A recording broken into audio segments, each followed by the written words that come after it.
Merci. Donc effectivement, je vais vous parler des risques sur le littoral au travers de la présentation d'un projet de recherche qui s'appelle MISEVA. Donc c'est un projet de l'Agence nationale de la recherche qui portait sur la vulnérabilité économique, environnementale, sociale, économique et environnementale de la zone côtière face à l'aléa submersion marine dans un cadre de changement global. Et c'est là qu'on fait intervenir donc la dynamique de changement climatique. Donc c'est un projet qui faisait intervenir des équipes pluridisciplinaires, à la fois des sociologues, des économistes, des géographes, des océanographes, dans un certain nombre de laboratoires. Donc vous avez ici les logos, donc des laboratoires universitaires, établissements publics et établissements privés avec Sogrea. Donc la problématique de ce projet, on a déjà largement parlé aujourd'hui du réchauffement climatique qui va entraîner donc différentes problématiques. Ce qui nous intéresse sur le littoral, c'est en particulier deux processus qui sont la dilatation thermique des océans et la fonte des glaces. Ces deux phénomènes en fait, vont entraîner, on en a tous connaissance, une élévation du niveau de la mer. Et par ailleurs, on peut avoir également, en fonction du réchauffement planétaire, une modification du rythme des tempêtes. Donc ces deux processus vont fortement impacter les problématiques littorales, en particulier la submersion marine, et donc causer des dommages aux biens et aux activités qui sont présentes sur nos façades littorales. Donc c'est ce qui nous a intéressés dans le programme MISEVA. On a donc cherché d'une part à évaluer l'aléa submersion marine, actuelle et future, et à évaluer également la vulnérabilité et les coûts associés à cet aspect du changement climatique sur la frange côtière. Donc pour parvenir à cette vulnérabilité du littoral, on a traité plusieurs problématiques. Tout d'abord, l'exposition à la submersion marine, actuelle et future, qu'il faut bien sûr préciser à l'échelle de nos zones d'études. On a également cherché à évaluer la capacité d'adaptation, qui va bien sûr pouvoir atténuer ou au contraire augmenter les dommages et les coûts entraînés face à ce changement climatique. Et puis, bien sûr, les enjeux et les dommages causés à ces enjeux à l'heure actuelle et dans le futur. Donc on s'est intéressé dans ce projet à deux échelles. Une échelle régionale qui est le littoral du Languedoc-Roussillon et une échelle locale qui était dans le secteur de Palavas-les-Flots, qui en fait nous a permis de valider un petit peu nos modèles numériques et de faire les enquêtes terrain qu'on ne pouvait pas réaliser à une échelle régionale. Donc tout d'abord sur la partie aléa, donc il a fallu bien entendu retravailler sur cet aléa. On a choisi dans cette étude de prendre 3 échéances de calcul, à savoir la référence, l'actuelle, 2030 en prenant une élévation de 7 cm du niveau de la mer, et 2100 en prenant en compte 2 scénarios, donc un scénario moyen de 35 cm d'élévation du niveau de la mer et un scénario un peu plus pessimiste avec 1 mètre d'élévation. Ensuite, pour pouvoir calculer les dommages causés sur la frange littorale, on a défini en accord avec les socio-économistes 3 types de submersion. Ce qu'on appelle la submersion permanente, c'est-à-dire les zones qui vont vraiment se retrouver sous le niveau des plus basses mers, complètement inondées. La submersion récurrente, ce sont les zones qui sont inondées, submergées au moins une fois par an, c'est-à-dire c'est la zone entre la basse mer et la plus haute mer. Et puis une submersion exceptionnelle, qui correspond donc aux tempêtes les plus extrêmes. Et on a pris comme référence dans ce projet donc la tempête de 1982, qui est particulièrement connue sur le littoral du Languedoc-Roussillon. Donc vous avez ici les 2 zones d'études dont j'ai déjà parlé, donc l'emprise régionale. On s'est intéressé donc à une frange qui correspond à peu près à 25 km du trait de côte, et l'emprise locale avec le site de Palavas sur lequel on a développé les modèles. Donc il a fallu dans un premier temps donc, définir justement ces différentes problématiques de submersion. Donc on retrouve ici la submersion permanente, récurrente et exceptionnelle. Donc la partie qui vraiment nous manque dans cette étude, quand on parle de submersion permanente et récurrente, on s'imagine qu'on fait juste varier à niveau moyen, donc ce n'est pas une problématique très compliquée à prendre en compte. En revanche, la problématique liée aux tempêtes, la submersion exceptionnelle, est encore extrêmement difficile à prendre en compte. Et on a donc développé des modèles que vous voyez ici sur le secteur de Palavas pour prendre en compte les différentes composantes de la submersion marine, à savoir les surcôtes atmosphériques, les surcôtes liées aux vagues après le déferlement, et puis ce qu'on appelle le jet de rive, c'est donc la nappe d'eau qui vient inonder la plage ou les habitations dans le cas de front de mer. On a donc calculé ces phénomènes de submersion à la fois sur les fronts de mer et à l'intérieur des lagunes. Donc vous avez ici l'exemple de Palavas que vous avez vu en animation, où on voit, donc là c'était la simulation de la tempête de novembre 82, où on voit bien qu'on a un front de mer qui est fortement impacté par les vagues déferlantes, avec de l'eau qui pénètre entre les bâtiments jusqu'à la 2e ligne d'habitation, ce qui est totalement cohérent avec les photos et les observations qu'on a sur cet événement.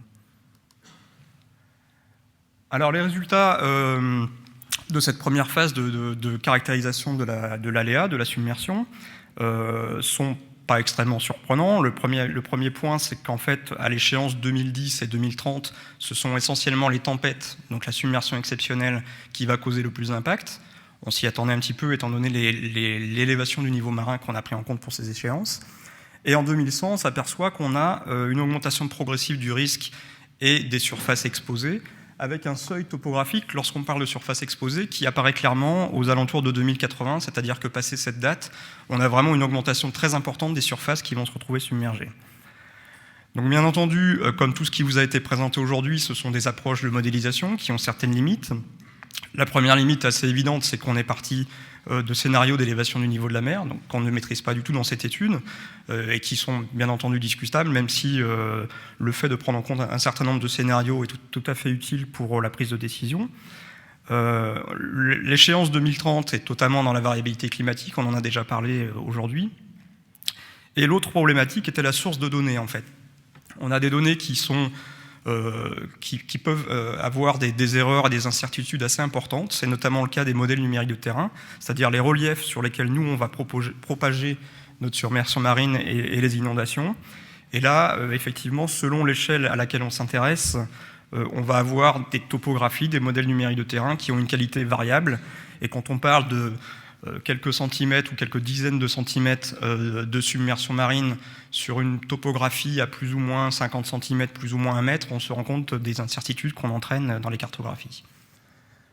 Vous avez ici un exemple donc, de la cartographie de la submersion donc, à l'échéance 2100 dans le secteur de Palavas-les-Flots, qui est situé ici. Donc avec en bleu foncé les zones qui seront submergées de manière permanente, en bleu clair les zones submergées donc, de manière récurrente, c'est-à-dire les plus hautes mers, et puis toutes les zones qui peuvent être impactées par les tempêtes. Donc le deuxième volet consistait à évaluer la capacité d'adaptation des populations et des collectivités publiques. Donc cette capacité d'adaptation, on l'a appréhendée à la fois pour l'adaptation individuelle et l'adaptation collective. L'adaptation individuelle, c'est essentiellement la perception du risque. On sait que la vulnérabilité est plus forte si les populations sont peu sensibilisées au risque, d'une part, si les populations ont une forte inertie résidentielle et si elles ont un fort attachement au lieu. C'est en particulier le cas pour les gens qui habitent en front de mer et qui sont souvent assez peu mobiles car très attachés à leur résidence. Donc cette première étude de perception a été faite par des enquêtes sur le site pilote de Palavas. Donc vous avez ici un certain nombre de répartitions spatiales des résultats, donc avec la sensibilité des populations interrogées face au risque de submersion. On voit qu'on a des populations qui sont plus ou moins sensibilisées. Souvent, c'est réparti de manière assez étonnante. Quand on voit, par exemple, Palavas, on a sur la rive droite des gens qui sont plutôt sensibilisés, sur la rive gauche, des gens qui, au contraire, n'ont pas vraiment de notion de risque. Donc, c'est des choses qui étaient assez intéressantes et qui ont donné lieu à pas mal d'interprétations sociologiques. Et puis, le deuxième volet consistait donc à évaluer la capacité de réponse des pouvoirs publics. Donc là, les questions qu'on a posées aux parties prenantes, c'était quelles méthodes on peut mettre en œuvre, quels enjeux il faudrait protéger à tout prix, c'est-à-dire une sorte de hiérarchisation de ces enjeux, et puis à quelle échéance il faut agir. Est-ce que c'est demain? Est-ce que c'est en 2030? Est-ce que c'est plus tard?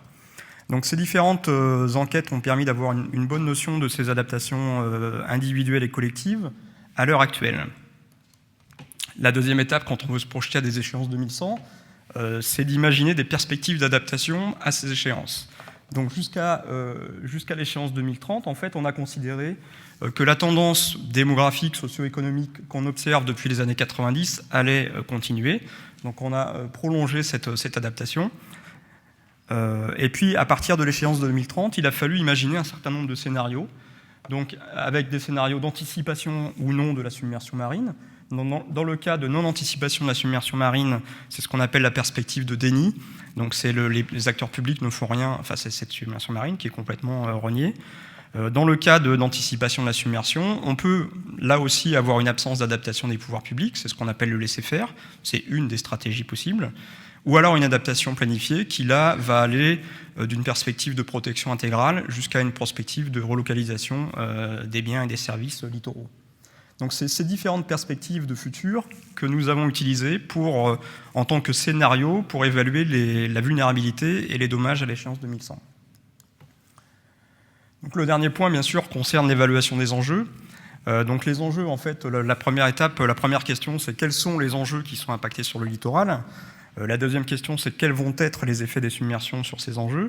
Et enfin, quelle va être la valeur économique. Donc on a essayé de répondre à ces trois questions sur une sélection d'enjeux qui sont quand même relativement représentatifs du littoral du Languedoc-Roussillon.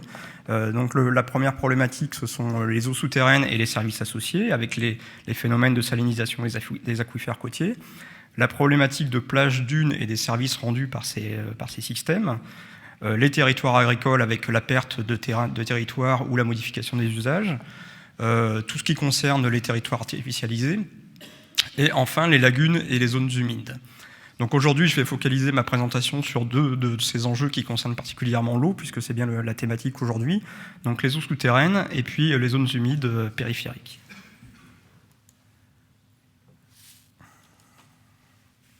Ah, il y a un petit souci de... Ça y est, c'est parti. Donc le premier point que je vais vous présenter, c'est la problématique des eaux souterraines. Donc ce qu'on a envisagé comme impact majeur sur les eaux souterraines en domaine littoral, c'est les phénomènes de salinisation qui sont liés à cette élévation du niveau de la mer. Donc ces phénomènes de salinisation, on a abordé le problème de deux manières, c'est-à-dire on peut avoir d'une part une submersion directe des captages et des forages. Donc c'est vraiment la zone de captage qui se retrouve sous l'eau, donc avec des pollutions potentielles par le captage lui-même, par le puits lui-même, ou alors des phénomènes d'extension du biseau salé. Donc au fur et à mesure que le niveau de la mer augmente, on va avoir une translation du biseau salé vers les terres, qui va donc entraîner une perte du volume d'eau douce. Donc cette approche, bien sûr, reste extrêmement simpliste. Et donc on a utilisé la méthode de Gieben-Herzberg pour pouvoir voir justement ce déplacement du biseau salé. Donc le résultat, bien sûr, nous conduit à une diminution du volume d'eau dans les aquifères et donc une modification des services rendus par ces aquifères. On a ensuite, pour pouvoir évaluer les coûts associés à cette diminution de services rendus, on a analysé les usages directs, c'est-à-dire les volumes exploités pour l'alimentation en eau potable. Donc pour estimer la vulnérabilité, on part d'une part de ces risques éventuels de salinisation, et puis bien sûr des différentes pressions qui existent sur la nappe d'eau, donc soit l'importance de la demande actuelle et future, soit la dépendance d'un territoire donné par rapport à cet aquifère. Et on a également cherché à évaluer de manière à pouvoir quantifier d'une manière un petit peu alternative les coûts associés, les coûts éventuels de mobilisation de ressources alternatives si on veut compenser ces pertes en eau douce. Donc juste pour revenir un petit peu sur l'alimentation en eau potable en Languedoc-Roussillon, donc l'alimentation dans les aquifères côtiers est relativement importante puisqu'on a plus de 100 000 millions de mètres cubes par an qui sont prélevés et ça représente environ un tiers de l'ensemble des captages. Donc un tiers de l'ensemble des captages du Languedoc-Roussillon, c'est quand même relativement important avec bien sûr une répartition qui est extrêmement variable selon les nappes, environ 50% dans les nappes alluviales de l'Hérault, de l'Orbe et de l'Aude. Donc quand on regarde le potentiel de salinisation avec les deux méthodes dont je vous ai parlé sur ces différents aquifères, on s'aperçoit qu'on a jusqu'à 7,5 millions de mètres cubes par an qui sont concernés par cette salinisation, et principalement à partir de 2070. On retrouve un petit peu le seuil dont on a parlé déjà à plusieurs reprises aujourd'hui. Donc évidemment, tous les aquifères ne sont pas touchés de la même manière, et ça ne représente pas la même proportion de prélèvement. On voit bien que sur les napaciennes, par exemple, ça pourrait représenter 25% de l'AEP, alors que dans le Pio quaternaire, on est plutôt à 3% ici dans le Roussillon.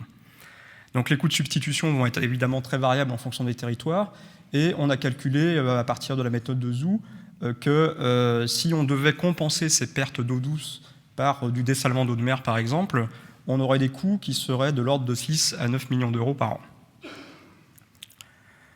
Donc la dernière étape était ensuite de regarder la vulnérabilité des différents territoires de la région face à ces problématiques de salinisation.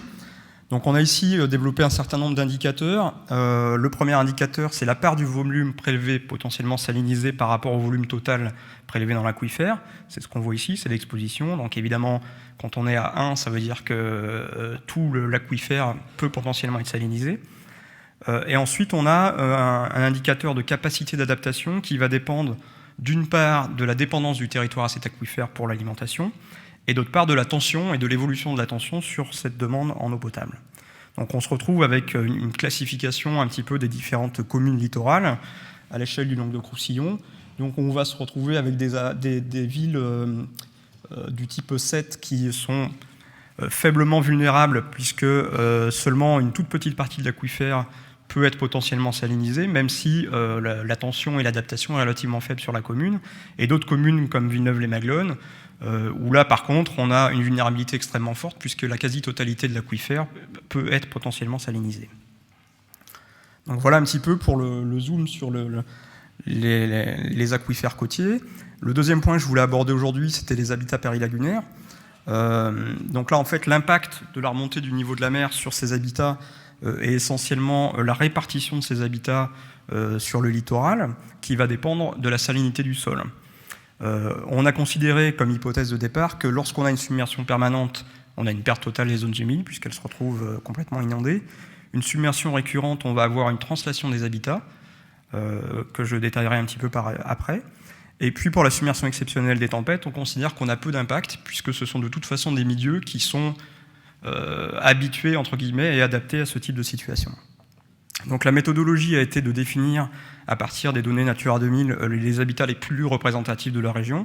Donc on a sélectionné 10 habitats qui représentent à peu près 90% des surfaces régionales, donc c'est relativement représentatif quand même des habitats périlagunaires de la région Languedoc-Roussillon. Et on a ensuite identifié la distribution de ces habitats par classe d'altitude. Bon, vous avez ici un exemple en milieu non pâturé, je ne vais pas m'attarder. Et ensuite, les règles de transformation qu'on a utilisées. Donc là, c'est un groupe d'experts qui a travaillé sur ces règles de transformation. Elles sont les suivantes. Pour les habitats doux de type roselière ou mare, on considère qu'on n'a pas de changement, car ils sont dépendants essentiellement des apports d'eau douce qu'on n'a pas considérés ici. Pour les habitats diffus fortement vulnérables, on va avoir une disparition justement du fait de cette vulnérabilité au sel. Et puis pour les habitats diffus un peu plus éloignés des lagunes, on va avoir justement cette translation dont je vous parlais précédemment. En fait, on sait que la plupart de ces habitats sont extrêmement contraints en altitude par rapport à la nappe d'eau. Et donc on connaît la répartition spatiale, enfin altimétrique des différents habitats que l'on va reporter, translater en fonction de l'élévation du niveau de la mer. On va donc recalculer des nouvelles surfaces correspondant à chacun de ces habitats en translatant ces habitats en fonction de l'élévation du niveau de la mer.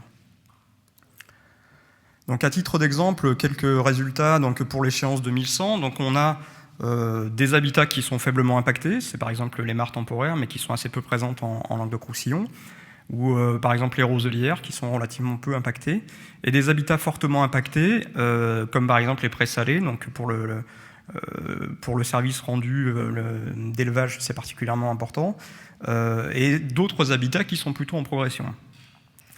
Quand on regarde juste en termes de surface, en fait, on s'aperçoit que globalement, étant donné les variations topographiques, on a plutôt une augmentation des surfaces de ces habitats. C'est-à-dire qu'après translation, ces habitats vont occuper un espace potentiellement plus important qu'à l'heure actuelle. Donc cette augmentation de surface évidemment est dépendante des perspectives d'adaptation qu'on prend en compte. Si on est dans un cas de protection totale, on n'a pas de submersion, donc aucune variation de surface. Et puis selon les différentes possibilités d'adaptation, on va avoir une augmentation plus ou moins importante de ces surfaces. Donc évidemment, la progression de ces zones périlagunaires se fait au détriment soit de terres agricoles, soit d'espaces urbanisés, artificialisés. Donc pour pouvoir passer de ces surfaces d'habitat futurs à des coûts ou à des dommages, il a fallu travailler sur les services rendus par ces différents habitats. Donc là, en fait, vous avez une série de services rendus qui ont été identifiés. Donc le prélèvement, ça va concerner le pâturage ou l'extraction de matériaux comme les roselières, par exemple, qui est assez important en Languedoc-Roussillon. La régulation, ça concerne l'atténuation des phénomènes de tempête ou de crue, ou des processus de dépollution, d'épuration dans les lagunes. Et puis vous avez également des services donc, culturels, la chasse, la pêche, et puis bien évidemment sur la biodiversité. Donc étant donné qu'on avait une augmentation des surfaces de ces habitats périlagunaires, il n'est pas étonnant de voir qu'on a une augmentation des surfaces qui vont concerner ces différents services rendus. Donc on a une augmentation des surfaces, on va avoir évidemment une augmentation des services rendus, et tout cela va finalement résulter à un impact plutôt positif de l'élévation du niveau de la mer sur ces habitats périlagunaires. Donc quand on donne une valeur économique, on quantifie un petit peu les services rendus donc, par ces différents habitats, qu'on a classés ici donc, par espace lagunaire, on s'aperçoit donc que pour la quasi-totalité des systèmes lagunaires du Languedoc-Roussillon, on a un gain donc, qui est variable. Les Tantaux, par exemple, on a un gain qui est relativement négligeable. Et puis pour la petite Camargue, on se rend compte qu'on peut avoir jusqu'à 4 millions d'euros de bénéfices apportés par ces modifications des espaces, en particulier dans la perspective de retrait stratégique, puisque là, on a une possibilité donc, de grignoter sur les espaces artificiels ou les espaces agricoles. Donc là, je vous ai présenté deux des enjeux qu'on a analysés dans le projet, donc les eaux souterraines que vous avez ici et les habitats périlagunaires ici. Donc on retrouve le gain apporté par les habitats périlagunaires. Mais quand on regarde les autres enjeux qu'on a analysés dans le projet et que je n'ai pas présenté aujourd'hui, on se rend compte qu'en fait, ces deux systèmes que je vous ai présentés aujourd'hui sont non négligeables, mais relativement à la marge par rapport à d'autres enjeux du type habitat, par exemple. Là, on est dans un cas de perspective de déni, c'est-à-dire qu'il n'y a pas du tout d'adaptation mise en œuvre. Et on se rend compte qu'on peut avoir, rien que pour l'enjeu habitat, sur la frange côtière, des valeurs qui peuvent atteindre plus de 3 milliards d'euros à l'échéance 2100. Et évidemment, quand on regarde la répartition des coûts à l'échelle du territoire, c'est plutôt les biens marchands qui vont être concernés qui vont représenter la plus grande part des dommages sur le littoral. Donc le dernier point, en fait, c'était une fois qu'on a fait ces évaluations, il fallait pouvoir estimer la vulnérabilité de chacun des territoires. On sait que tous les territoires du Languedoc-Roussillon ne sont pas affectés de la même manière par ces problématiques. Et donc il a fallu développer des indicateurs spécifiques à la fois par enjeu et pour les différents types de submersion qu'on a analysés, les agréger à la fois par grande famille d'enjeux et par territoire. Et puis, donc, cette analyse a été faite pour l'actuel, déjà pour avoir un référentiel, et puis pour l'échéance 2100 dans une perspective de déni, donc toujours dans un cas de non-adaptation à cette élévation du niveau de la mer. Donc la méthodologie, je ne vais pas rentrer dans les détails, simplement on est parti d'indicateurs qui concernaient à la fois l'exposition à l'aléa, la sensibilité à l'enjeu et la capacité d'adaptation. Donc vous avez un certain nombre de critères qui ont été retenus comme particulièrement importants pour ces trois grands domaines. Ils sont dans un premier temps agrégés en termes d'enjeux, c'est-à-dire qu'on va prendre dans ces différents critères tout ce qui va concerner la population, tout ce qui va concerner l'habitat, l'agriculture. Et dans un deuxième temps, on les agrège à l'échelle d'une commune par rapport à la représentativité de ces enjeux dans la commune, évidemment. Donc le résultat, c'est qu'on obtient pour chacune des communes un diagramme type en fait, qui va reprendre donc, cette vulnérabilité des populations, des activités économiques, de l'agriculture et des biens non marchands. Donc, pour chacune des communes, on aura ce petit diagramme. Et puis lorsqu'on représente de manière cartographique ces résultats, par exemple la vulnérabilité de la population, donc on retrouve effectivement les fronts de mer qu'on connaît comme étant déjà les plus soumis à ces phénomènes de submersion, comme le front de mer de Palavas ou quelques villes du Roussillon. Et pour la vulnérabilité agricole, on retrouve des secteurs bien connus là aussi, comme la petite Camargue ou les basses vallées de l'Aude. Je conclus. Très rapidement. Très rapidement. Oui. Donc en fait, on a, par ce projet, pu aborder la vulnérabilité de manière holistique sur le littoral du Languedoc-Roussillon. On a développé des typologies d'enjeux, des typologies de dommages et des indicateurs de vulnérabilité. La réponse, le résultat majeur, c'est qu'on a peu de modifications de l'aléa et des dommages à l'échéance 2030, on s'y attendait un petit peu, et une évaluation des dommages qui va être progressive et qui dépend fortement des perspectives d'adaptation à l'échéance 2100.